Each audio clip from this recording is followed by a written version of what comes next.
నిన్న జగన్మోహన్ రెడ్డి గారు ఒక ప్రెస్ మీట్ పెట్టి రాయలసీమ ఎత్తిపోతల పథకాన్ని రేవంత్ రెడ్డి గారు అడిగారని చంద్రబాబు నాయుడు గారు తాకట్టు పెట్టి దానికి సమాధి కట్టేస్తున్నారన్న విషయాన్ని చెప్పగానే మొత్తం డైవర్ట్ చేసే విధంగా ఒక డైవర్ట్ పాలిటిక్స్ చేస్తున్నారు. ఇది కామన్గా జరుగుతున్న అంశమే. అయితే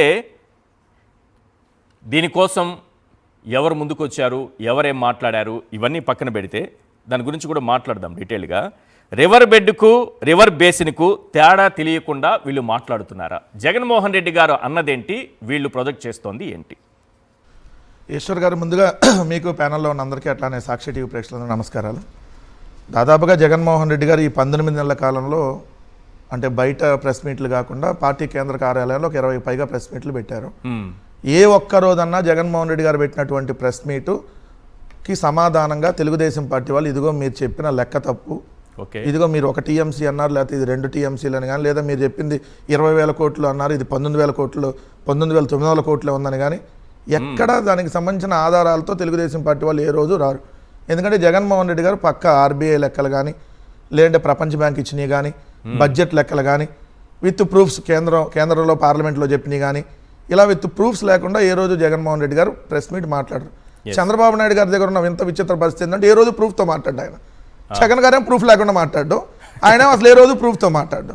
సో అందుకని జగన్ గారు ప్రెస్ మీట్ పెడితే కౌంటర్కి ఏం మాట్లాడాలి? నువ్వు సైకో, నువ్వు బెంగళూరు పోయావు, నువ్వు ఆఫ్టర్ ఆల్ పులివెందుల ఎమ్మెల్యేవి, నువ్వు పులివెందుల ఎమ్మెల్యే మమ్మల్ని క్వశ్చన్ చేయడానికి నీకు అర్హత లేదు, నువ్వు ముందు దమ్ముంటే అసెంబ్లీకి రా, ఇది తప్ప. లేదంటే వ్యక్తిగతంగా ఇంకా తల్లి చెల్లి ఇలా బొంద ఇలా పవన్ కళ్యాణ్ గారు ఏదో బాబాయ్ గొడ్డలు ఏదో తీసుకొచ్చారు మళ్ళీ. అది నిన్న ఇప్పుడు సంక్రాంతి అన్యాయం జరుగుతుందని ఆయన ఎప్పుడు మాట్లాడలేదు. సంక్రాంతి వస్తుంది కదా, అందుకని ముందు రంగంలోకి దింపినట్టున్నారు. కొంచెం కావాలి కదా యాక్టింగ్, కొంచెం సంక్రాంతికి సంబరాలు చేసుకోవాలి కాబట్టి వాళ్ళకి అభిమానులకు కొంచెం, అందుకని ఇప్పుడు తీసుకొని వచ్చుంటారు. సో జగన్మోహన్ రెడ్డి గారు ఎప్పుడు ప్రెస్ మీట్ పెట్టినా వాళ్ళు ప్రూఫ్స్తో రారనేది వాస్తవం. జగన్ గారు ప్రూఫ్స్ చూపించి మాట్లాడతారు, విత్ డిస్ప్లే వేసి.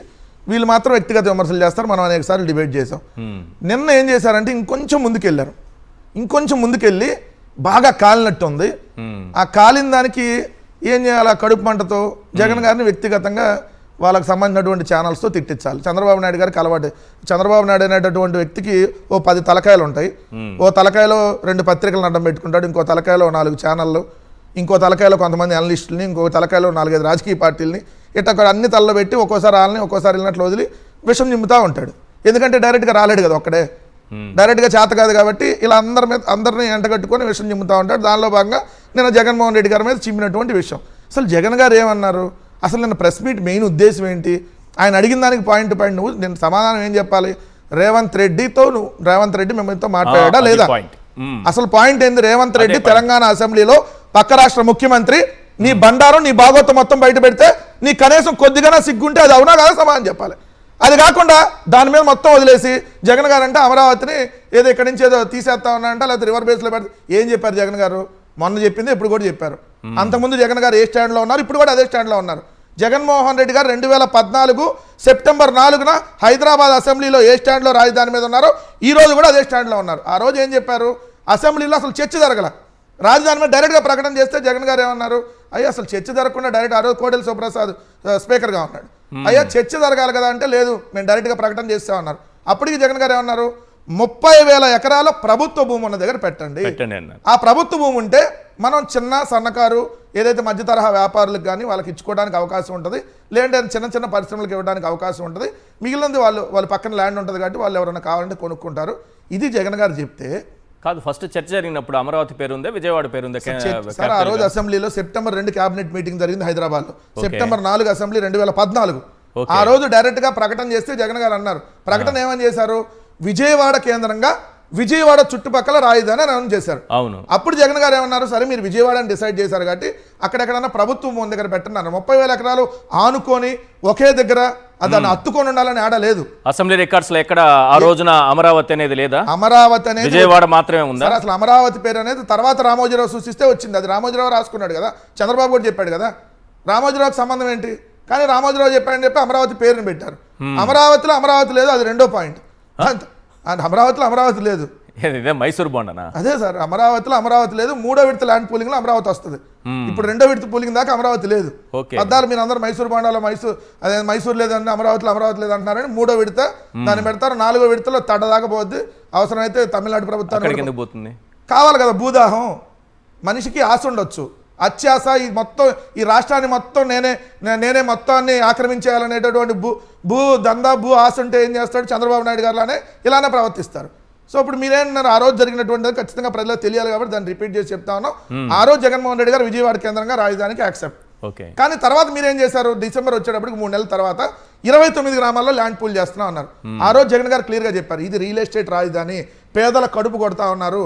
ఏదైతే శివరామకృష్ణన్ కమిటీ చెప్పినటువంటి రిపోర్ట్ ప్రకారం జరగట్లేదు. అసలు 3 పంటలు పండేటటువంటి భూములు ఎందుకు తీసుకోవటం? ఈ ల్యాండ్ పూలింగ్ విధానమే కరెక్ట్ కాదు. రైతులు తర్వాత తీవ్రంగా నష్టపోతారు. మీ మాటలు నమ్మి రైతులు ఈరోజు నడి రోడ్డు మీద నిలబాల్సినటువంటి పరిస్థితి వచ్చింది అని చెప్పి ఆ రోజే జగన్మోహన్ రెడ్డి గారు లేఖ రాశారు. లేఖ రాస్తే మీరు రాజధానికి వ్యతిరేకం, అందుకనే శంకుస్థాపనకు రావట్లేదు, ఇలా లేఖ రాస్తున్నారని చెప్పి వాళ్ళ మీడియాను అడ్డం పెట్టుకొని తప్పుడు ప్రచారం చేశారు. పాయింట్ నెంబర్ 2, సరే వాళ్ళు రాజధానిగా తీసుకున్నారు కదా, 5,500 కోట్లు అప్పుడు ఖర్చు పెట్టారు కదా, ఏమన్నా ఒక శాశ్వత భవనం కట్టారా? 500 కాలేజీలతో ఒక పర్మనెంట్ హాస్పిటల్ జగన్ గారు, మెడికల్ కాలేజు, హాస్పిటల్, దానికి సంబంధించినటువంటి బిల్డింగ్లు, దాదాపు 8.5 లక్షల ఎస్ఎఫ్టీలో ఒక 500 కోట్లతో అద్భుతంగా మెడికల్ కాలేజీలు, ఆల్రెడీ 6 మెడికల్ కాలేజీలు స్టార్ట్ అయినాయి. మరి మీరు 5,500 కోట్లు అమరావతిలో ఏదైతే 2014 నుంచి 19 ఖర్చు పెట్టారో ఒక్క పర్మనెంట్ బిల్డింగ్ చూపించమనండి, ఒక్కడే కట్ల. సార్ జగన్ గారు వచ్చిన తర్వాత దాన్ని చూశారు. ఎస్, ఇక్కడ మళ్ళీ లక్షల కోట్లు అప్పులు చేసి తీసుకొని వచ్చి ఇది మహానగరాన్ని నిర్మించడం అనేది పాజిబుల్ కాదు, ఇది రాష్ట్ర భవిష్యత్తు మీద దెబ్బతింది కాబట్టి అమరావతిని ఒక రాజధానిగా ఉంచుకుంటూ మరొక 2 ప్రాంతాల్లో ఉండాలని నిర్ణయించుకున్నారు. అప్పుడు నానా యాగి చేశారు, రైతులను రెచ్చగొట్టారు. ఆ రైతులను రెచ్చగొట్టిందంటే ఒక పాయింట్ చెప్పాలి. రైతులను రెచ్చగొట్టించినటువంటి జేఏసీ నాయకులు చైర్మన్లు అయ్యారు, ఏదైతే ప్రభుత్వంలో కీలక పదవుల్లో ఉన్నారు. ఒక్క రైతుకు ఫ్లాట్ రాలే ఈ రోజుకి. మీరు నోట్ చేసుకోవాలని పాయింట్. నాకు కాదు, ఎవరికి అమరావతి రైతులకు మీ అమరావతి జేఏసీ ముసుగులో ఎవరైతే ఆ జేఏసీ చైర్మన్లను, వైస్ చైర్మన్లను, జేఏసీగా ఏర్పడినటువంటి వాళ్ళు మహిళలు ఉండొచ్చు, లేదంటే పురుషులు ఉండొచ్చు, వాళ్ళందరికీ చైర్మన్లు వచ్చినాయి. ఒకళ్ళకి రెర్రా, ఇంకోళ్ళకి ఇంకో చైర్మన్, ఇంకొకళ్ళకి మహిళా కమిషన్, ఇంకోళ్ళందరికీ వచ్చినాయి పదవులు. కానీ మీ కనీసం డెవలప్ చేసిన ఫ్లాట్ ఇవ్వాల. 2 సంవత్సరాలు అవుతుంటే డెవలప్ చేసిన ఫ్లాట్ రాలా.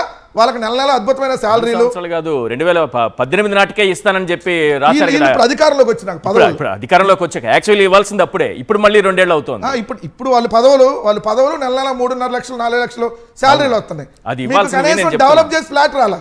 రెండోది ఏంటి, మిమ్మల్ని అడ్డం పెట్టుకున్న చంద్రబాబు నాయుడు గారు 1 సెంటు భూమి ఇవ్వాల, కానీ 5 ఎకరాలు అద్భుతమైన రాజమహల్ కట్టుకుంటున్నాడు, చుట్టూతో 4 రోడ్లు పెద్ద. మిమ్మల్ని అడ్డం పెట్టుకుని భూములు తీసుకున్న నారాయణ చంద్రబాబు నాయుడు గారు కొద్దిగా పెద్దది కడుతున్నాడు కదా, మరి ఆయన కంటే పెద్దది కడితే చంద్రబాబు ఊరుకోవడానికి కొంచెం చిన్నది ఆయన కట్టుకుంటున్నాడు. మీకు కట్టుకుంటామంటే ఎక్కడ ఇస్తున్నారు? శ్మశానంలో, వాగుల్లో, వంకల్లో. అందుకనే కదా రామారావు అనేటటువంటి రైతు చనిపోయింది. జగన్ గారు నిన్న ఏం చెప్పారు? అయ్యా, అమరావతి రాజధానిగా మీరు ఉంచుతున్నారు కాబట్టి మీకు ఉంది, దాన్ని కంటిన్యూ చేయండి, కానీ విజయవాడ గుంటూరు మధ్య తీసుకొచ్చి పెట్టండి అన్నారు. తప్ప? ఎందుకంటే విజయవాడ గుంటూరుతో కూడిన అమరావతి ఈరోజు ఉందా? కేవలం 29 గ్రామాలు మొదటి విడత, 2వ విడత 7 గ్రామాలు, 3వ విడత ఇంకో 4 గ్రామాలు, 4వ విడత ఇంకో 10 గ్రామాలు. ఇది రాజధానిగా ఉందా? ఇది క్లియర్గా ప్రభుత్వాన్ని జగన్మోహన్ రెడ్డి గారు క్వశ్చన్ చేసడానికి సమాధానం ప్రభుత్వం చెప్పాలి. నీళ్ళు ఎత్తిపోస్తున్నారా లేదా? అమరావతిలో లిఫ్ట్ పెట్టారా లేదా? సార్, నెలకి 1000 ఎకరాల్లో పిచ్చి మొక్కలు తొలగిస్తున్నారు. 19 నెలల్లో 19,000 ఎకరాలు అయింది. మొత్తంగా 54,000 ఎకరాలు ఉంది మొదటి దశలో. అంటే 54 నెలలు. అంటే ఈ ప్రభుత్వానికి అధికారం ఉండేది 60 నెలలే కదా. సో ఈ అధికారం దిగిపోయేలో పిచ్చి మొక్కలు అయితే పీసేస్తారు. ఎంతవరకు క్లారిటీ, దానికి కాంట్రాక్ట్ అంత ఇచ్చారనేది సెకండరీ. ఎందుకంటే క్లియర్ కదా, మొన్న నారాయణ గారు ఏం చెప్పారు, ఇప్పుడు 19,000 ఎకరాలు పిచ్చి మొక్కలు తీయటమైంది అన్నాడు. అధికారంలోకి వచ్చి అన్నాలు ఏంది? 19 నెలలు. 19 నెలలు పిచ్చి మొక్కలు బీకారు. ఏం బీకారు అంటే పిచ్చి మొక్కలు బీకారు. ఇది జరిగింది. మరి కొత్తగా 20,000 ఎకరాలు తీసుకున్నారు. రెండోది, నిన్న మొన్న 20,000 ఎకరాలకి శ్రీకారం చుట్టారు కదా, రెండోది ఎప్పుడు క్లీన్ చేయాలి? అది తర్వాత వాళ్ళు ఉంటే చేస్తారు, లేదంటే ఇంకా రైతులకి ఇప్పుడు లాక్కొని ఇప్పుడు ఆల్రెడీ దానికి సంబంధించి రియల్ ఎస్టేట్ వ్యాపారం చేసుకోవడానికి ఆ భూముల్ని సిద్ధం చేస్తున్నారు. రెండో అంశం వచ్చేటప్పటికి నేను చెప్పట్లేదు సార్, ఇది ఈనాడు పత్రికే. ఇది అమరావతి నేట మునిగిద్ది, రివర్ బేసో ఇంకోటి అనడానికి ఈనాడు వాళ్ళ వెబ్సైట్ లో రాసింది. అమరావతి పునాదుల్లో చేపలు ఎగబడుతున్న స్థానికులు, ఇది అమరావతి చేప అని పేరు పెట్టారు. అమరావతి చేప అంటే అమరావతిలో పెట్టుకుంటే అమరావతి చేపే కదా సార్. చంద్రబాబు నాయుడు కరకట్ట ఇంటి దగ్గర పెట్టుకుంటే కరకట్ట చేప. సో ఇక్కడ ఏం రాశారు చూడండి, సచివాలయ పునాదుల్లో భారీ చేపలు. సచివాలయ పునాదుల్లో భారీ చేపలు, ఐకానిక్ టవర్ గుంతల వద్ద కోలాహలంగా చేపల విక్రయాలు. ఏది మన అంతర్జాతీయ స్థాయి అమరావతిలో కోలాహలంగా చేపల విక్రయాలు. ఇప్పుడు అమరావతి ఆవకాయలాగా అమరావతి చేప అద్భుతంగా కోలాహలం రాయటానికి వాళ్ళకన్నా ఉండాలి కదా. మన రాష్ట్ర రాజధాని పరువు తీసుకోవడం కాకపోతే ఏంటిది? చూడండి సార్, ఐకానిక్ టవర్ గుంతల వద్ద కోలాహలంగా చేపల విక్రయాలు, అమరావతిలో చేపలు, అమరావతి ఫిష్. నేను పెట్టలేదు, నేను ఇది సాక్షి పత్రిక పెట్టింది కాదు, ఇదన్నీ వాళ్ళ పత్రికల్లో. ఇక్కడ చూడండి సార్, దానికైతే ఫిష్ ఫెస్టివల్ పెడతారా ఏంటి? అమరావతి ఫిష్. ఇది కాక మొన్న వర్షం వస్తే కాజా టోల్గేట్ సమీపంలో పొలాలు, ఇళ్ల స్థలాల చుట్టూ నీరు. ఇది ఆంధ్రజ్యోతి ఈనాడు పత్రికలో వచ్చినాయి. ఇక్కడ చూస్తే తాటికొండ పంట పొలాల్లో చేపలు పడుతున్న కుర్రకారు. మన అమరావతి అంతర్జాతీయ స్థాయి రాజధాని అమరావతిలో చంద్రబాబు నాయుడు గారు పెట్టిన ప్రపంచ స్థాయి పేరు రాజధానిలో ఇదే ఉంది. రెండోది వచ్చాడు వరదలో కొట్టుకొని బాలుడు మృతి. ఇవన్నీ రీసెంట్ న్యూస్, ఇవన్నీ ప్రజలకు తెలియాలి. ఇది కాక వర్షం వస్తే ఏ విధంగా అక్కడ ఆగిపోతే రాకపోకలు అంటే హైకోర్టుకి వెళ్ళడానికి ఆగిపోయింది రాకపోకలు. దాంట్లో చూడండి, స్తంభించిన రాకపోకలు. గుంటూరు అమరావతి రోడ్లో లాం వద్ద కొండవీటివాగు ఉధృతంగా ప్రవహించి రోడ్డుపైకి నీర్చాటంలో వాహనాలు నిలిపివేశారు. పోలీసులు, పంచాయతీ అధికారులు ఇరువైపులా పహారా కాసి ఎటువంటి ప్రమాదాలు జరగకుండా జాగ్రత్తలు తీసుకున్నారు. ఈ కారణంగా ఉదయం హైకోర్టు సచివాలయానికి ఉద్యోగులు విధులకు హాజరు కాలేకపోయారు. ప్రపంచ స్థాయి రాజధానిలో ఒక అరపూట వర్షం పడితే ఏ పేపర్ అది? ఆంధ్రజ్యోతి సార్, ఓకే, మన ఆంధ్రజ్యోతి. Okay okay. రాధాకృష్ణ ఇప్పుడు సోయితో రాసిన వార్త జిల్లాలో పాప రాస్తా ఉంటారు అట్లా. ఎప్పుడు ఇది? గురువారం 14 ఆగస్టు 2025. రైట్. ఈ వార్తలన్నీ రాసి ఇప్పుడు ఎవరు దాన్ని, ఇది రివర్ కాకుండా ఉందా, రోజు నీళ్ళు ఎత్తి తోడిపోతున్నారా లేదా, రోజు మోటార్లు ఎత్తిపోతున్నారా, మీరే రాశారు కదా. దీనికి ఇప్పుడు వాళ్ళు సమాధానం చెప్పాలి. రైట్.